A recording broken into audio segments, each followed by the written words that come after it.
Bénéfice que demain soir, ce sera la Hiloula de Rachel Imenu, le 11 Marcheshvan.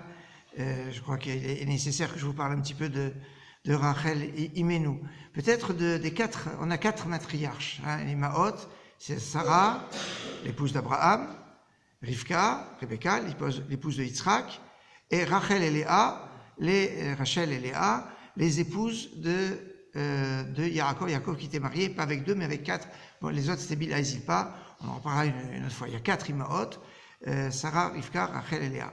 Mais des quatre Imaot, celle qu'on évoque le plus comme Imenu, c'est Sarah Imenu, c'est Rivka Imenu, c'est Léa Imenu, mais celle qui est plus au top 5 des Imenu, c'est Rachel Imenu. Pourtant, s'il y a bien une des matriarches qui aurait pu ne pas être Imenu, c'est bien elle. Pourquoi? Eh bien, déjà, moment pour son mariage. Bon, était prévu qu'elle se marie avec Yaakov, et comme vous savez, Lavan a échangé entre Léa et Rachel, et que l'histoire était loin d'être évidente. Parce qu'a priori, la Torah interdit de se marier avec deux sœurs. Donc si maintenant Yaakov était marié avec Léa, alors soit on aurait pu faire annuler le mariage, parce que je ne sais pas si on aurait pu faire annuler le mariage, c'était compliqué. En plus de ça, sachant qu'il pouvait avoir une supercherie de Lavan, Rachel et Yaakov avaient convenu des codes, des secrets, pour ne pas... Et Rachel a trahi ses secrets au bénéfice de sa sœur pour que sa sœur ne soit pas humiliée.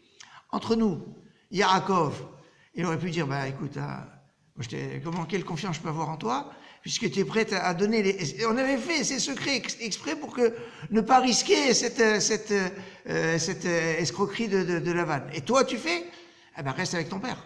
C'est ce que Yaakov, il aurait pu largement lui dire. Et finalement, Yaakov, non. Il va accepter et finalement, elle se marie avec Yaakov. Il y a Bilha et Zilpa, des servantes qui sont aussi mariées avec Yaakov. Tout le monde a des enfants, sauf Rachel. Léa, les enfants les uns derrière les autres. Bilha, Zilpa, ils ont tous. Une n'a pas d'enfant. Jusqu'au moment où elle va voir Yaakov et dit, donne-moi des enfants, sinon je vais mourir. Et Yaakov dit, écoute, c'est pas moi qui décide, j'y peux rien. En tout cas, elle est sur le point qu'elle aurait pu, et c'était possible que peut-être dans les projets, c'est possible, certainement, dans les projets divins de base, elle ne devait peut-être pas avoir d'enfant, elle. Il y a des femmes, il y a des hommes qui peuvent ne pas avoir d'enfant, on connaît, et ça peut arriver. Et donc, il aurait été possible que Rachel n'était pas destinée à avoir des enfants, peut-être.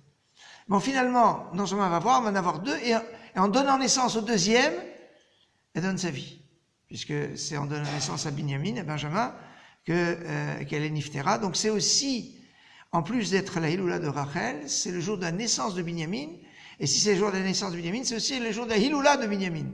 Mais maintenant, on voit que Rachel, c'est Rachel Imenu, Rachel notre mère, par excellence, et remarquez que le 41e jour de l'année 5784, enfin de chaque année, si on compte les jours à partir de Rosh Hashanah, le 41e jour, c'est le 11 Marcheshvan, les 30 jours de Tishri et les 11 jours de Marcheshvan, ça fait 41.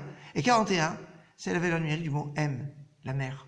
Donc ça veut dire que le jour de la Hiloula de Rachel Imenu, c'est pas la fête des mères, mais c'est la fête en l'honneur de la mère, et par excellence, puisque c'est le jour 41 de l'année, et c'est pas pour rien que c'est justement la Hiloula de Rachel Imenu, celle qui aurait pu tout avoir pour ne pas être ni l'épouse de Yaakov, ni une mère, et qui a été Akeret Abayit, l'essentiel, la femme principale de Yaakov, et la mère de Yosef et Binyamin, et tous on se réclame de Rachel Imenu. Excellente soirée.